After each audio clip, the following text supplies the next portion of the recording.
Hey Algebra 1. So in the video you just watched of that guy on YouTube, he gave a visual explanation of why completing the square is called completing the square and why it actually makes sense that you do what you do.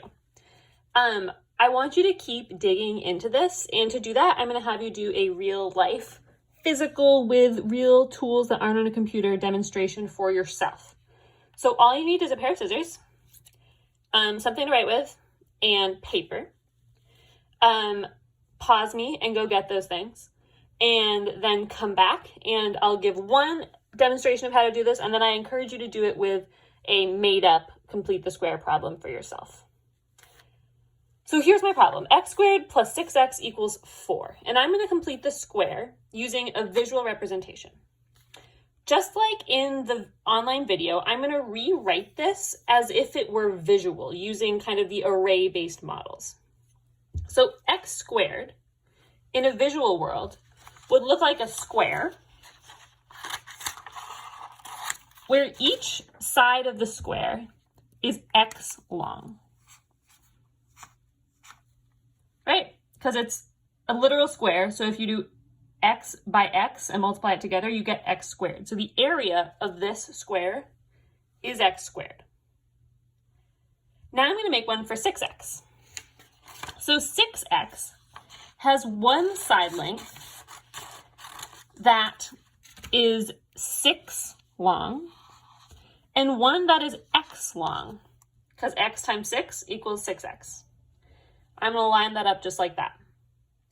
And then we have our equals 4, and I'm just going to make a little thing like this. That's 4. This one is a little less important to our demonstration, but we've got it. It lives over here. Great. Now we're going to go through the process of completing the square. Remember that when you complete the square, the first thing you do is take the middle term, which in this case is 6x, and divide it by 2. We're going to do that in real life by cutting this in half. Now we have two arrays that are each x by 3 long. So it's not 6 anymore. It's x by 3. Together, it's still x by 6. Separately, 2x by 3s. Now watch this. You're going to line them up so they match and create an incomplete square with your original x squared. Remember that the x's match up with the x's, the 3's are kind of by themselves. Now we need to complete the square. We need to figure out what size piece of paper goes in here. Well, remember that this is 3 long and that is 3 long.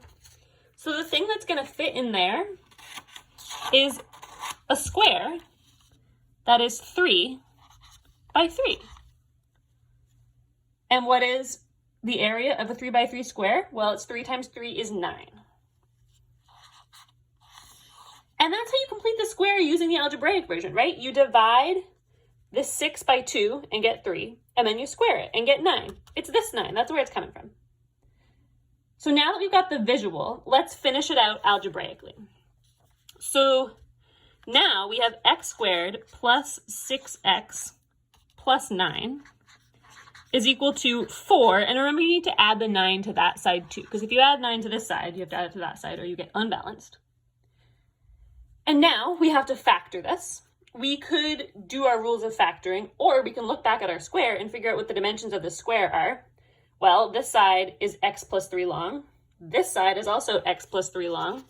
So it's just x plus 3 squared is equal to 13.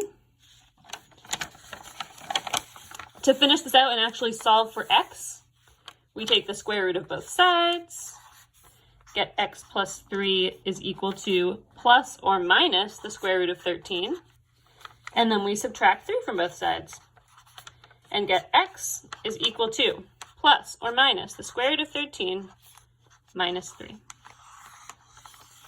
And that's our answer. I really do think you should try this on your own with your own pencil and paper. It's kind of fun, and it will help you really, really remember this technique.